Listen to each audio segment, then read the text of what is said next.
just want to give you a word for the day when it comes to the Bible.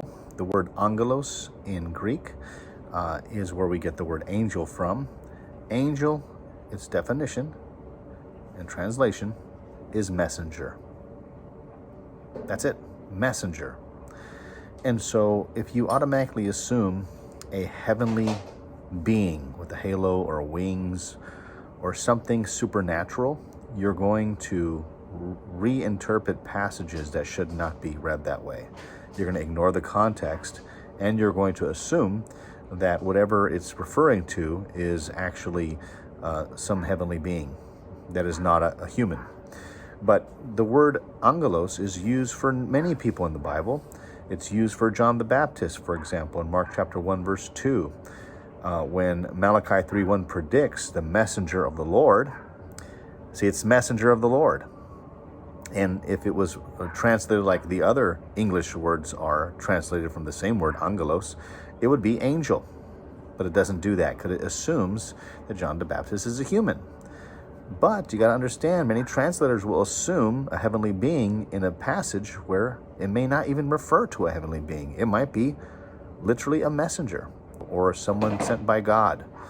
If someone saved me from a fire, I would say, wow, I was saved by an angel. It was like an angel did it. Well, it was. I didn't cause that to happen. I didn't cause someone to save me, but an angel literally saved me. Who was it? It was ordained by God in some way.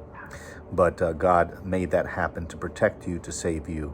We also have here in Revelation chapter 2, verse 1, it says, "To the angel of the church in Ephesus write, these are the words of him who holds the seven stars in his right hand." So God is telling John to write to the angel of the church in Ephesus. And he also says to the angel in all the churches of the seven churches of Asia. So it's literally not a heavenly being. Of course, our translation in English in KJV, New King James Version, says angel, but it should be messenger, because anyone who's preaching the word of God is literally a messenger from God. So that's how it should be interpreted.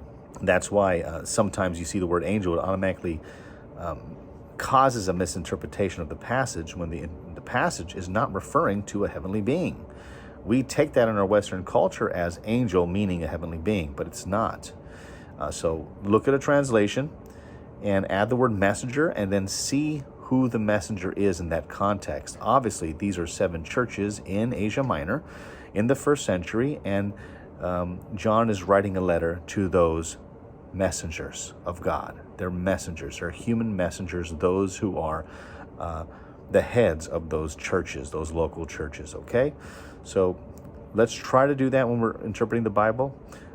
Look at messengers in that way, or the word angel that way, and all of a sudden you start seeing the context, and then you find out who the messengers are. It's messengers that are humans. That's why you'll see a lot of them in the Bible that look like it's referring to a man, or they look like men. The Old Testament, it's Malach Yahweh. When it says angel of the Lord, or just angel, it's always referring to a human in those contexts, unless otherwise stated in a vision or something like that. Just a tip, angel means messenger. Do not make it mean more than that unless the context requires it.